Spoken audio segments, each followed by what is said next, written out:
When everything is okay, there is someone that will always ruin the moment. Nuna, can you please not?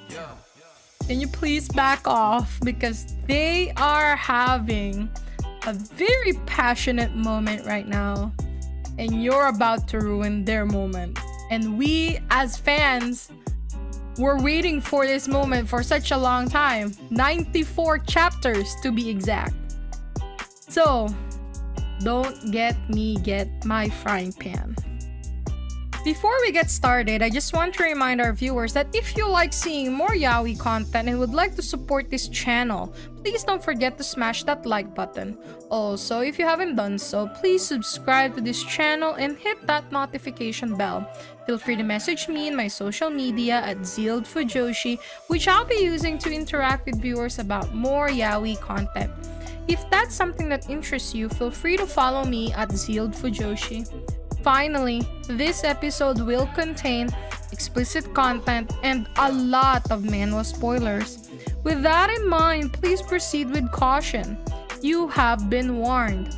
Now, without further ado, let's jump into chapter 95 of Painter of the Night. Who is reading this chapter for the 18th time? This B right here. Oh my god, like the way Seungho rests his face in Nakyum's palm, then his blush at this chapter, oh my god. And sadly, I don't know if this would be the last, but definitely this is the first time. And this is also the first time that I'm definitely gonna say this, but Seungho is so cute in this chapter, and I don't know if that might also be the last time I'm gonna say that. But anyway, we all know, or at least we should know, that Seungho really loves Nakyum, or already loves Nakyum. But since, you know, his backstory is very complicated, where he never had love or received any kind of love since he was a child. He never thought that he could get love and how he could get love. And now that he has got love from the one that he wants love from, he's in total shock and disbelief. Like, is this a dream or that kind of thing? Like, our baby Seungho is finally tasting consent for the very first time, and that makes it really cute.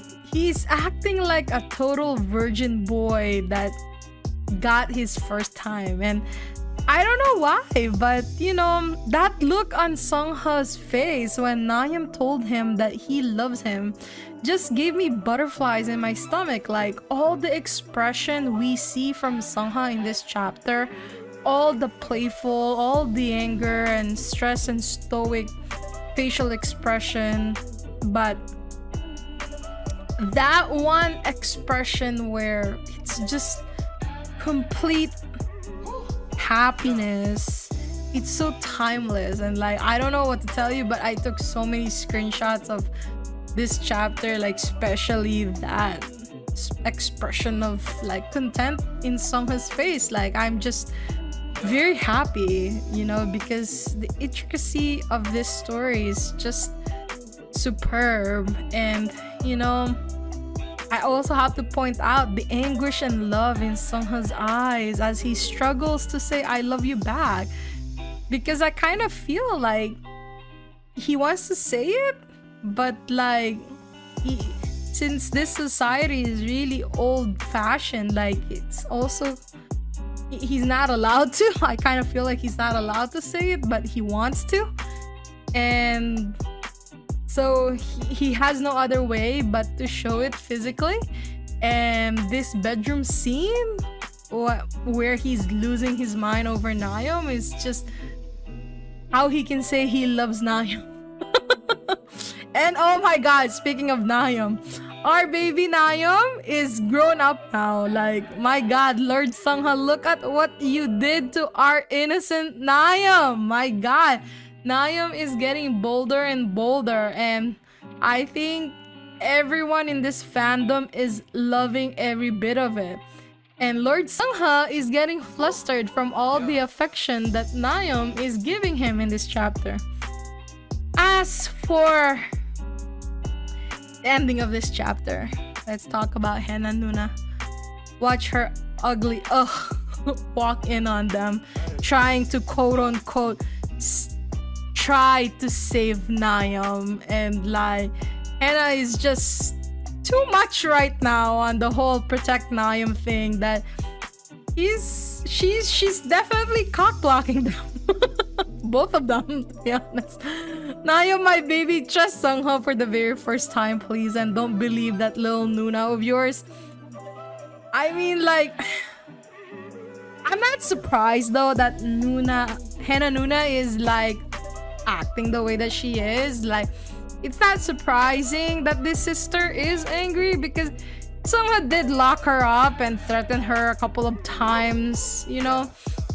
And so she has every reasons on, you know, stopping this very joyous night for Nakyum and Seungho, but us fans are kind of like, and she just wait 1 hour for them to finish what they started. You know that feeling that you want to scream but you cannot, so you just scream silently inside, and then jumping around while reading this chapter and the chapter that's about to happen. Like, oh my god, I can't stand that she keeps pushing her idea on what's right/wrong on Nakyum, all in the name of care. Nakyum should be allowed to find his own happiness and, you know, make his own mistakes so that he can learn from those mistakes. If Hana Nuna really cares, she should really just back off and be there as a support, not a, you know, nagger. My god, like, I there's also a point of view in my head where I'm also thinking that, girl, you literally are going to die when you find out what Seungho and Nakyum are doing behind closed doors. Like seriously, like if if I was a sister and I saw my brother doing that, I would die. even if I'm a Fujoshi, I would die. You know? Call me the devil though, but like, I kind of hope that Nakyum won't care when Hana Nuna announces to Nakyum that the learned Sir Inhun is allegedly or potentially dead or assassinated by his very sweet lover. Allegedly, okay? I'm not a believer that Seungho killed Inhun, or if Inhun is even dead. There's a lot of things that needs to be, you know, uncovered first before we definitely can say the whole Inhun thing. But, you know, for the whole chapter 96 that we're about to see, I really think that Nakyum should just tell, if Hana does walk in on them during or after they did it, I think that Nakyum should just tell Hana Nuna about his true feelings towards Seungho. I'm sure she won't understand, but, you know, it's if Seungho is lucky enough to hear Nakyum defend Seungho, I think it sets a precedent for Seungho's, you know, inner peace, you know? Wow, like, I just wanted to say, like, Nakyum's character development, it's just, you know, really amazing. Like, I hope whatever happens next won't take them backwards to where they were before, because all these beautiful chapters would be all wasted. And I just want to say thank you to Byeonduck, the author of this wonderful story, because first and foremost, she had to take a long break because she was in so much pain while doing all of her work for Painter of the Night. But regardless of all the pain that she was feeling, she gave us this wonderful chapter 95, and it's a semi-long chapter. Like if you look at all the intricate details in this chapter, it's a quite long chapter. Even though it doesn't seem like it's a long chapter, it is quite long. And I also have to say, I know that something's going to happen. I know you, Byeonduck. Chapter 96, I'm gonna be happy, but I know I'm also going to be sad. I hope you enjoyed today's episode. Please don't forget to follow my social media to be teased about some of the boys' love that I'm interested in. Feel free to leave me a message and converse with me in my Discord channel. I'd love to hear back from you. And please consider supporting the show by donating as little as 99 cents through www.zealedfujoshi.xyz. Also, don't forget to support the author. All the manhwa details can be found in the description below. Again, thank you so much and hope to see you next time.